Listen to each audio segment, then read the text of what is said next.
আজকে প্রায় ৭০ দিনের যে একটা অত্যাচার চলছে, চক্রান্ত চলছে, সেটার বিষয়ে আমাদেরকে ফ্রেমিং করা হচ্ছে, যেটা আসলে একটা নির্দিষ্ট ব্যবসায়ী গোষ্ঠী যারা দেশকে ট্যাক্স দিতে চায় না, যারা দেশের জন্য ক্ষতিকর, যাদের জন্য দেশের কর্মসংস্থান নষ্ট হচ্ছে, যাদের জন্য বিদেশি বিনিয়োগকারীরা ক্ষতিগ্রস্ত হচ্ছে, এইরকম একটা ফ্রেমিং করে পর্দার আড়ালে সারা বাংলাদেশের সব শ্রেণীর সর্বসাধারণ মানুষের কাছে আমাদেরকে মিথ্যাভাবে একটা উপস্থাপন করার একটা অপচক্র চালানো হচ্ছে। সেটা আমরা সহ্য করতে করতে আমরা শান্তিপূর্ণ মানববন্ধন করে, আমরা শান্তিপূর্ণের থেকে আরেকটু তীব্র করে আমাদের পরিবার নিয়ে রাস্তায় নেমে সর্বস্তরের মানুষের সাহায্য চাইতে গিয়ে মিথ্যা মামলায় ডিবির মাধ্যমে এবং আইনশৃঙ্খলা বাহিনীর বিভিন্ন সংস্থার মাধ্যমে একটা অত্যাচারের শিকার। মিথ্যা মামলা আমাদের প্রচুর ব্যবসায়ীরা এখন আটক আছে। এই নানান সমস্যা পেরিয়ে আমরা সর্বশেষ বাধ্য হলাম, যেটা আমাদের কাছে আগেও তথ্য ছিল কিন্তু আমরা চাইনি, আমরা চেয়েছিলাম সর্বসাধারণ নিজে থেকে বুঝুক।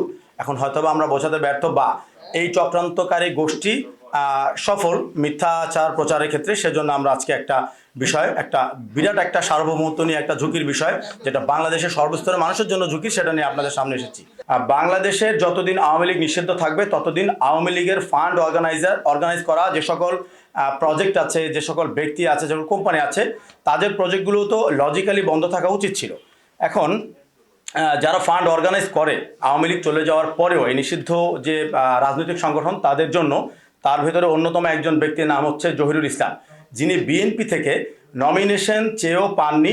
সময়ের সাথে সাথে তিনি তার রাজনৈতিক পরিচয় পরিবর্তন করার চেষ্টা করেন। যাই হোক, উনি আওয়ামী লীগের একজন ফান্ড অর্গানাইজার, যেটা আমাদের কাছে এখন একদম পাকা প্রমাণ আছে। বর্তমানে পুরো বিশ্বের সবগুলো দেশের সর্বোচ্চ ইনকামের জায়গা হলো আইটি সেক্টর।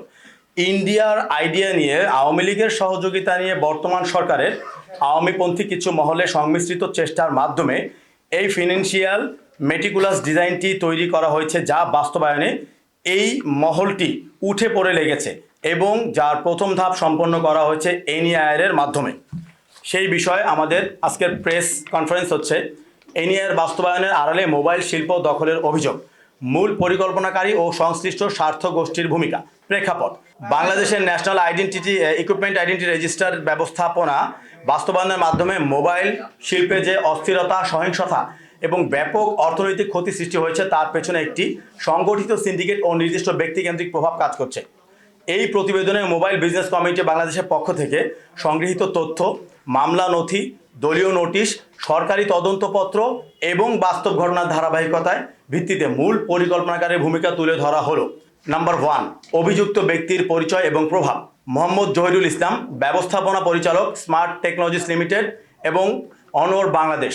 জহিরুল ইসলাম তথাকথিত 9 কোম্পানির মোবাইল সিন্ডিকেটের একটি গুরুত্বপূর্ণ অংশ এবং এনআইআর ব্যবস্থাকে ব্যবহার করে পুরো মোবাইল শিল্পকে একচেটিয়া নিয়ন্ত্রণ নেওয়ার নেপথ্যে পরিকল্পনায় যুক্ত।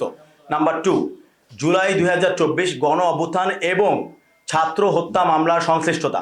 প্রাপ্ত নথি অনুসারে 2024 সালের জুলাই গণ অভ্যুত্থানের সময় সংগঠিত হত্যাকাণ্ড সংক্রান্ত একটি মামলায় রামপুরা থানায় দায়েরকৃত মামলা নং 20, দাখিল 15 জুন 2025।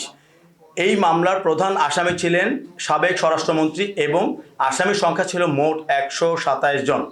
উক্ত মামলায় মোহাম্মদ জহিরুল ইসলাম 18 নং আসামি হিসেবে তালিকাভুক্ত, রেফারেন্স নাম্বার EBYVL। অভিযোগ রয়েছে যে গণ আন্দোলনের সময় তিনি সরকারপন্থী শক্তিকে আর্থিক সহায়তা দিয়েছেন, যা আন্দোলন দমন ও সহিংসতা চালু রাখার ক্ষেত্রে ব্যবহৃত হয়। এই তথ্য থেকে প্রশ্ন ওঠে, যিনি গণ আন্দোলনের সময় জনগণের পাশে দাঁড়াননি, তিনি আজ কিভাবে হাজার হাজার ক্ষুদ্র ব্যবসায়ী জীবিকা নির্ধারণের জন্য নীতি নির্ধারক হয়ে উঠলেন? অর্থ পাচার এবং দুর্নীতির অভিযোগ। দুর্নীতি দমন কমিশন দুদক কর্তৃক জারি করা তদন্ত স্মারক নাম্বার আপনাদের সবার হাতে দেওয়া আছে। এই স্মারকে জহিরুল ইসলামের বিরুদ্ধে বিপুল পরিমাণ অর্থ পাচারের অভিযোগ তদন্তাধীন বলে উল্লেখ রয়েছে। অভিযোগ অনুযায়ী মোবাইল শিল্পের আড়ালে বিদেশে অর্থ পাচার, আমদানি ও প্রযুক্তি প্রকল্পের নামে অতিরিক্ত অর্থ স্থানান্তর, সিন্ডিকেট কাঠামোর মাধ্যমে বাজার নিয়ন্ত্রণ।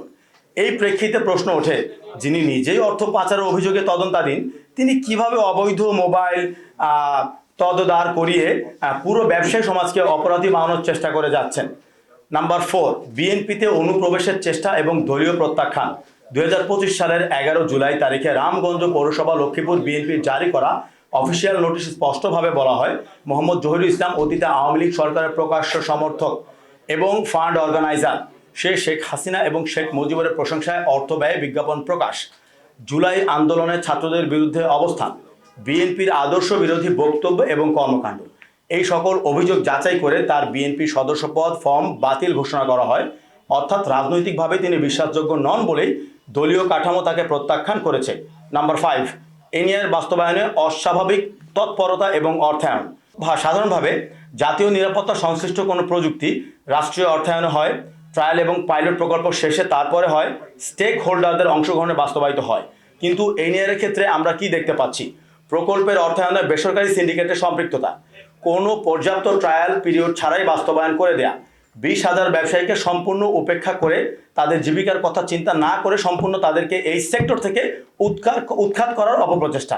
অভিযোগ রয়েছে এই ব্যবস্থার মাধ্যমে মোবাইল বাজার একচেটিয়া দখল, ব্যবহারকারীদের ব্যক্তিগত ডেটা নিয়ন্ত্রণ, বিদেশে তথা আধিপত্যবাদের জন্য বাংলাদেশে প্রভাব বিস্তারকারী দেশ যে ভারত, সেটা ভারতের ডেটা সেন্টারে আমাদের তথ্য থাকার ঝুঁকি। এসব প্রশ্ন জাতীয় নিরাপত্তার জন্য উদ্বেগজনক। নাম্বার 6, 1 জানুয়ারি 2026-এর পর বাস্তব প্রভাব। এনএআর চালুর পরই যা হয়েছে তা হচ্ছে 2 বছর পুরনো ফোনও নেটওয়ার্ক থেকে বিচ্ছিন্ন হয়ে গেছে, যেটা বাংলাদেশে চলমান ছিল, যেটা অলরেডি বিটিআরসি পুরো সময়টা ধরে দাবি করে গেছে। আপনার ফোন যদি ডিসেম্বর না ঠিক, তারা বলেছিল ডিসেম্বরের 16 তারিখে, 16 ডিসেম্বরে এনএআর চালু করবে। তাদের প্রথম প্রজ্ঞাপন অনুসারে আপনি যদি বাংলাদেশে কোনো একটা ফোন ব্যবহার করেন, সেটা আপনি কুড়িয়ে পান, সেটা আপনি কেনেন, সেটা আপনি উপহার হিসেবে পান। যদি আপনি ডিসেম্বরের 15 তারিখ রাত 12টার 1 মিনিট আগেও এটাতে বাংলাদেশি সিম ইনসার্ট করেন, অটোমেটিক এটা মোবাইল ফোন যেটা বাংলাদেশের পুরো নেটওয়ার্কের সাথে অটোমেটিক নিবন্ধিত হবে, সেটা আর কখনো বিচ্ছিন্ন হবে না। সেটার জন্য কোনো ট্যাক্স দেওয়ার বিষয়, কোনো পেপার ওয়ার্ক, কোনো কিছু তারা ডিমান্ড করবে না। অথচ যেই দিন তারা চালু করে 1 জানুয়ারি, সেই দিন বাংলাদেশে কয়েক লক্ষ ফোন নেটওয়ার্ক থেকে ডিসকানেক্ট হয়ে গিয়েছিল। তারা এটা সমাধান পেয়েছে কি পায় নাই, এমন কোনো সঠিক তথ্য বিটিআরসি এখন পর্যন্ত গণমাধ্যমকে দেয় নাই। একজন নাগরিকের এনআইডির অধীনে শত শত ফোন নিবন্ধন। আমরা পিআই ফোন ব্যবসায়ীরা একটা ফোন কিনে আনি, একটা ফোন বিক্রি করি। আমরা স্মার্টফোন বিক্রি করি, ব্র্যান্ডের ফোন বিক্রি করি। আমাদের সারা বাংলাদেশে ঝটিকা অভিযান দিয়েও কোনো আইনশৃঙ্খলা সংস্থা বের করতে পারবে না আমাদের কোনো ফোনে 2টা আইএমআই নাম্বার মিলে যায় একটা ফোনে। তাদের দাবি একটা আইএমআই নাম্বার দিয়ে বাংলাদেশে 4 কোটি ফোন ব্যবহার হচ্ছে, প্রায় 4 কোটি।